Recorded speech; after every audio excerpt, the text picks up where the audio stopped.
Hey guys, how you doing? We had a very successful Saturday. I was really interested to see how everything unfolded with the march. Very, very peaceful.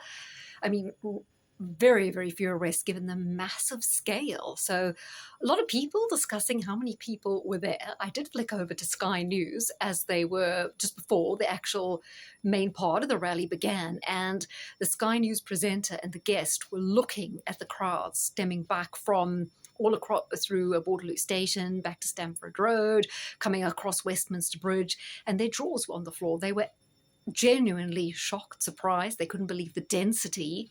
And they were saying that's an awful lot of people. I'd say it's definitely more than 110,000. If they're saying that, that's obviously a conservative estimate. No, Tommy, being a Sagittarian, likes to exaggerate. Now, I know that some of you wanted me to do Tommy Robinson's chart, and I will definitely take a look at it because it looks very interesting for 2 years' time. So I'm very interested in the time scale right now because it really seems unlikely that Keir Starmer is going to last much longer.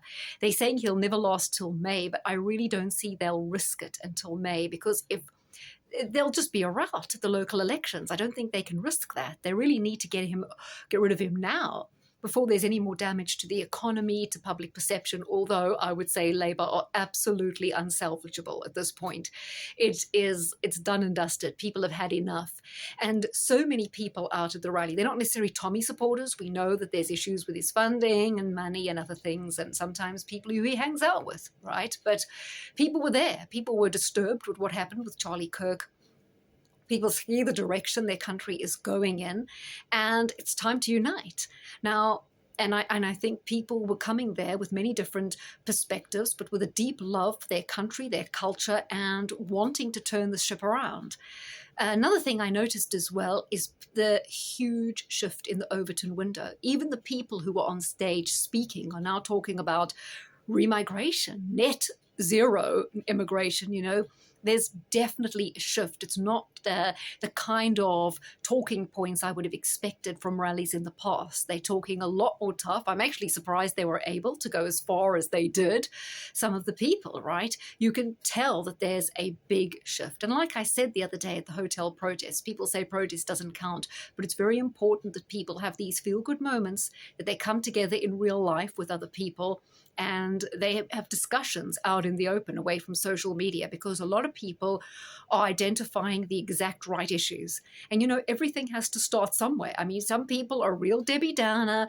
Oh, who backs this? Who paid for the rally? Doesn't matter. A lot of people were there. They don't care who the backers are. They there to show that they've had enough, to put numbers on the street, and as a way of also networking, building momentum. And now I hope that everyone takes that away to their local sort of community and keeps it going. But I see that there's a big shift in the way people are courageous to speak out. People are really pushing back in a multitude of different and positive ways. And all sorts of people are doing it. So, I just think that there's a lot positive going on. And I also think that it's kind of ironic that you probably find most people there were Brexiteers who recognized a problem back then and thought maybe voting for Brexit would fix it, although it kind of even made it worse in a way. They punished us for it. But suddenly all these Brexiteers are realizing that we have to unite as Europeans, and that's why, it was interesting to see the range of people from Spain, Holland, Denmark, Poland, but Germany coming to speak on the stage, because we have to stick together. We've all got the same problem in our continent, and obviously Aussies, Americans as well.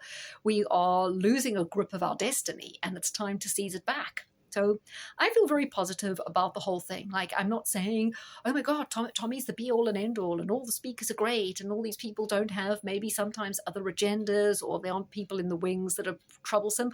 Of course they are, but we can't let that just stall us. We can't talk ourselves into a hole like, oh, they're so powerful, they infiltrate everything, they control everything, there's nothing we can do. Otherwise, we're going to fail. Very interesting, Elon Musk. I mean, you guys who've watched me for a long time know I'm very skeptical about Musk, right? He's one of those billionaires involved with Palantir. He comes from a technocratic family lineage. So you've got to be careful because, Twitter can be a trap to allow free speech, to kind of monitor what's out there and who the main instigators are. It could be, but some of the things he said were very, very powerful and true. And he did say you can't wait another year, another 2 years, and definitely not another 4 years of Labour. Something has to change. Something has to change now. And I believe it is. I believe we've had a massive shift, a reawakening, and people aren't just going to sit back and take it. So we'll see what happens after the eclipse. That happens on the 21st. Obviously, Starmer's going nowhere until Trump's visit.